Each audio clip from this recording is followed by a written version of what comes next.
24 studio रादाबखौ फरायदों आं अनजु ब्रह्म। दिनैनि गाहाय रादाबफोराव दं। फानबारियाव आसुआ रनजित दासनि मुसुखा सावदों।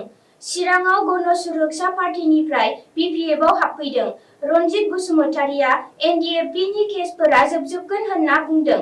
मन्त्रि चन्दन ब्रह्मआ प्रमद बर'नि सायाव बानबुंथि होदों। इउपिपिएलनि देरहानाया रोखा होननानै सुरेश दैमारिया बुंदों। दानिया आबुं रादाब। चिरां जिल्लानि सिङाव थानाय फानबारिनि दिमाजुलियाव बिटिसि बिसायख'थिनि थाखाय बिजेपि हान्जानि आसामनि आफादगिरि रनजित दासआ बिसायख'थियारि मेल खुंनो फैगोन। बे जानो गोनां मेलनि जौस्रां खाथियावनो फानबारि आन्चलिक आसुआ रनजित दासनि मुसुखा सावदों।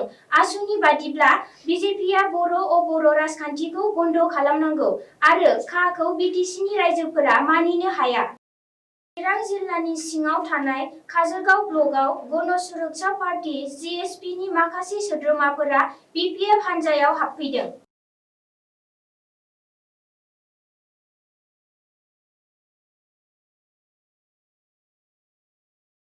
इउपिपिएलनि सरकारा बिटिसिआव फैयोब्ला रन्जन दैमारिजों लोगोसे गासै एनडिएफबिनि केसफोरा जोबजोबगोन होननानै रिलाइट निउज 24 नि सिगाङाव बुङो। मानाव गेदेर रन्जन दैमारि सारजों लोगोसे जाय 60निख्रुइबो बांसिन जोंनि कमरेडसफोरा जेल जानानै दङ बिथांमोननि गनायनि बाथ्रा। दानिया मोनसे बाथ्राया जादों कनभिक्टेड जाखानाय जाफोर केस दङ बे केसखौ खेबसेनो उथायनो हानाया गोरलै बाथ्रा नङा। मानोना बे केसआ फिसा फिसौ केसजों सोमोन्दो गैया जायनि जाहोनाव बिथांमोना कनभिक्टेड जानानै जेराव थांनानै दङ। खिन्थु जायफ्रा कनभिक्टेड नङा बेखौ जोङो हायेनास नन हायेनास मोननै माने केसनि दफाजों रानदों। जायफ्रा नन हायेनास केसफोर आनफर्चुनेटलि कभिड-19नि थाखाय लकडाउन जानानै बेफोरखौ जोङो दिनैसिम इमप्लिमेन्टेसन खालामनो हायाखै आरो जोंहा फोथायनाय दङ मास मोनसे मोननैनि गेजेराव गासिबो केसफ्रानो उइथड्र जागोन आरो एज पार द माने सिस्टेम मा होनो आयेननि सिस्टेम बायदियै जोंनि जा जेलाव थानाय मानाव गेदेर जोंनि कमरेड बिथांमोनाबो गनो थांगासिनो दङ। मानोना जोंनाव माखासे सिगनेल दंफैखायो बेफोरखौ जोङो दा नोंथांमोननि मिडियानि गेजेरजोंबो फकास खालामनो गोसो गैया। हयथ' बियो पलिटिकेलि सोरनावबा गोहोम गोग्लैगोन सोरबाया बायदिसिना सानलायगोन बेफोरनि थाखाय जों फकास खालामनो सानाखै। खिन्थु मोनसे बाथ्राया सैथो जेलाव थानाय जेल जानाय जोंनि बे कनभिक्टेड मानसिफ्राबो बावैसोनो गनो थांगासिनो दङ। आसामनि मन्त्रि चन्दन ब्रह्मआ बिपिएफ चिरां फेसबुक पेजआव प्रमद बर'खौ बर' हारिनि गोसो थानाय दैदेनगिरि नङा होननानै बुंदों।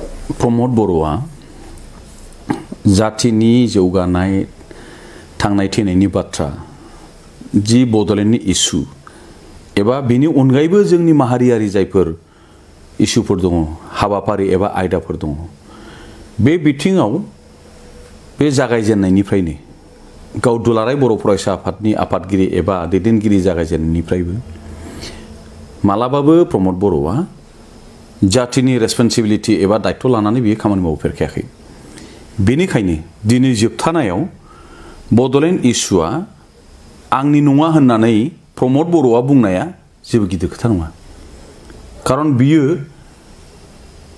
जिखिनि एबसुआव थानानै रायजो दाबिनायनि स्ल'गान होनानै जिखिनि आन्दलन खालामबोदों बियो रायजो दाबिनायनि जेबो आन्दलन नंखायामोन।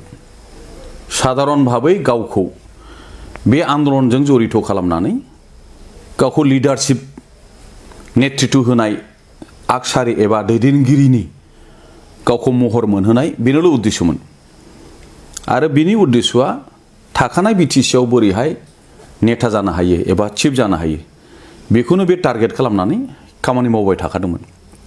गतिके दिनैनि दिनाव प्रमद बर'आ बे जिखिनि खोथाफोर बुंदों प्रमद बर'खाय बे खोथाखौ बुंनो हायो।